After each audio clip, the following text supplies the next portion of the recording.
Bad luck east Bengal. সত্যি ভালো খেলেও কিন্তু রেজাল্টটা পেল না। মুম্বাইয়ের ঘরের মাঠে আজকের ফলাফল হয়েছে 0-0। ব্যাড লাক কেন? আজকে ডিমিট্রিয়াস ডিয়ামান্টাকসের একটা নয় দুটো শট পোস্টে লেগেছে। দিনটা ভালো থাকলে আজকের মেবি ইস্ট বেঙ্গল দুটোর মধ্যে একটা গোল তো পেতেই পারতো। যদিও আমি বলবো একটা ডিমিট্রিয়াস ডিয়ামান্টাকস ভালো চান্স তিনি নষ্ট করেছেন, যেটা তিনি হ্যান্ড অফ গট করতে গেছিলেন, সেটা যদি মুভমেন্ট স্পিড করতে পারতো ডিয়ামান্টাকস, সেটা কিন্তু ওখানেই গোল করতে পারতো। পিভি ভিষ্ণু যেটা বাড়িয়েছিল। আজকের ইস্ট বেঙ্গল যা খেলেছিল, আমি তো বলি ইস্ট বেঙ্গল আজকে ডিজার্ভিং। হয়তো ম্যাচটা জিতলে আমি ভাবতাম। মুম্বাই খারাপ খেলেনি, আমি বলবো না যে এটা পুরোপুরি ইস্ট বেঙ্গলই খেলেছে, ডমিনেট করেছে না। ম্যাচটা অনেকটাই কিন্তু 50-50 হয়েছে। এবং কথায় আছে না, ফুটবল অনেক সময় বলেন একটা ক্রুল গেম। আপনি ভালো খেললেও আপনার যদি রেজাল্ট হাতে না আসে, তাহলে কিন্তু সেইটাকে মনে রাখবে না। অনেক সময় দল খারাপ খেলেও রেজাল্ট পেয়েও কিন্তু সবাই মনে রাখে। তো এটাই আজকের ইস্ট বেঙ্গল ভালো খেলেছে কিন্তু রেজাল্ট পায়নি। ইস্ট বেঙ্গল দলের জন্য আজকের আমি বলবো অনেক দিন পরে মহেশকে আজকে সেই খেলাটা খেলতে দেখেছি। পুরো মাঝমাঠ অপারেট করেছে মহেশ। এবং আমি সত্যি বলবো ডিমিট্রিয়াস ডিয়ামান্টাকস অনেক দিন পরে আজকেও তাকে কিন্তু মনে হয়েছে যে হ্যাঁ তিনি ম্যাচ ফিট। মানে সিজন শেষ হতে চললো, এই মুহূর্তে সবে ডিয়ামান্টাকস তিনি একটু ফিটনেসে ফিরেছেন। এবং আমি বলবো রিচার্ড সেলিস আর পিভি ভিষ্ণু দুজন মিলে ইস্ট বেঙ্গল দলের বৈচিত্র্য বদলে দিয়েছে। এতদিন শুধু বিষ্ণু কেন্দ্রিক অ্যাটাক হতো, এইবার ইস্ট বেঙ্গল ভয়ঙ্কর হয়ে উঠেছে। কারণ এইবার বিষ্ণু কেন্দ্রিক পাশাপাশি রিচার্ড সেলিস কেন্দ্রিকও অ্যাটাক হচ্ছে। দুটো উইং ভালো সাফেল করছে ইস্ট বেঙ্গল দলের। এই দলে যদি একটা ভালো ক্রিয়েটিভ মিডফিল্ডার থাকতো না, ইস্ট বেঙ্গল দল অবশ্যই অন্যান্য দলের ওপর কিন্তু অনেকটাই ভারী পড়ে যেত। কারণ আমি সিজনের শুরু থেকেই বলছি ইস্ট বেঙ্গল দল কিন্তু খারাপ দল গঠন করেনি। এই সিজনে ইস্ট বেঙ্গল থার্ড হাইয়েস্ট সব থেকে মার্কেট ভ্যালু দল। 42 কারোর ইস্ট বেঙ্গল দল গঠন করতে বানিয়েছে। অর্থাৎ ইস্ট বেঙ্গল দল ভালো, যদি ভালো বিদেশি রিক্রুট হতো তাহলে ইস্ট বেঙ্গল দল আমি শিওর এই সিজনে টপ 6-এ যেতে পারতো। হ্যাঁ, আজকে যে ইস্ট বেঙ্গল ড্র করেছে 1 পয়েন্ট পেয়েছে, তো ইস্ট বেঙ্গল দলের সেই 11 নম্বরের সেই একটা কি বলবো মানে নাইটমেয়ার ছিল, সেই নাইটমেয়ারটা কিন্তু আজকে কাটলো। 11 নম্বর থেকে আজকে ড্র করে ইস্ট বেঙ্গল কিন্তু এক ধাপ ওপরে 10 নম্বরে চলে এসেছে। ইস্ট বেঙ্গল তাদের 18 ম্যাচে 18 পয়েন্ট। ইস্ট বেঙ্গল দল এখনো কি টপ 6-এ কোয়ালিফাই করতে পারবে? অনেস্টলি বলছি এইবার সেটা কিন্তু করাটা ভীষণ ভীষণ ডিফিকাল্ট।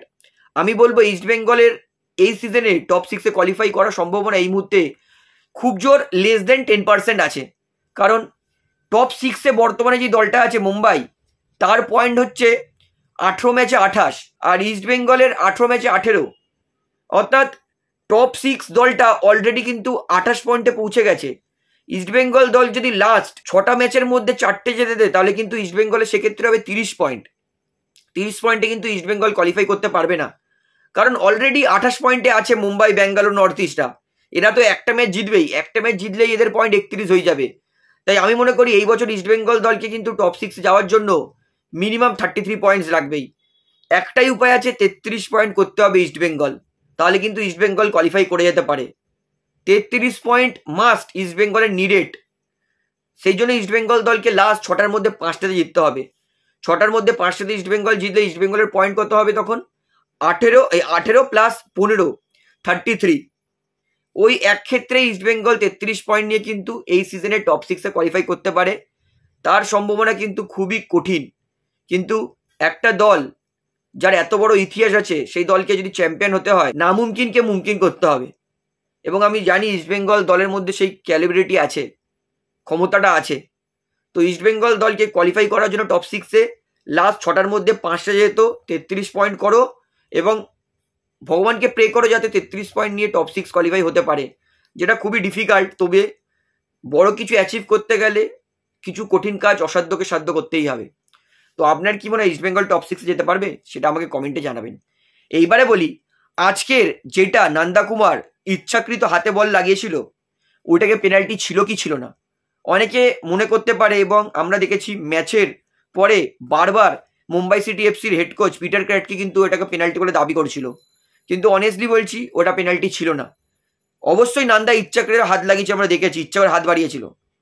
কিন্তু নান্দা তিনি বাইরে থাকলেও নান্দার হাত এবং বলের যখন স্পর্শ হয়েছে, মানে বল আর নান্দার হাত যখন টাচ লেগেছে, তখন কিন্তু বল এবং নান্দার হাত দুটোই কিন্তু লাইন ক্রস করেনি। দুটোই কিন্তু অন দ্য লাইন ছিল। এই ছবিটাতে আপনার পরিষ্কার হয়ে যাবে যে দুটোই লাইনে ছিল। তাই আমি মনে করি এটা কিন্তু পেনাল্টি ছিল না। রেফারি হারিস কুন্ডু আরও একবার ব্যাং অন দুর্দান্ত পারফরমেন্স করিয়েছে রেফারি হিসেবে, এবং ওটা কিন্তু পেনাল্টি ছিল না, একদম কারেক্ট ডিসিশন দিয়েছে। আপনার বক্তব্য কি পেনাল্টি ছিল কিনা সেটা আমাকে কমেন্টে জানাবেন। এইবারে বলি মোহনবাগান দলের জন্য ব্যাড নিউজ, কারণ আজকের ফাইনাল ট্রেনিংয়ে অ্যালবার্তো রড্রিগেজকে দেখাই যায়নি, মানে তিনি আজকে প্র্যাকটিসে আসেনি।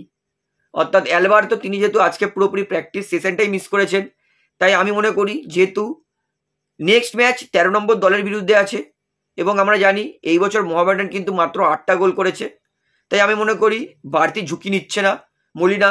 সেই কারণেই তিনি কিন্তু অ্যালবার্তো রড্রিগেজকে পুরোপুরি রেস্ট দিচ্ছেন, এবং পরবর্তী যে মোহনবাগানের কঠিন ম্যাচ আছে সেটা বেশি দিন দূরেই নেই, 5ই ফেব্রুয়ারি আছে।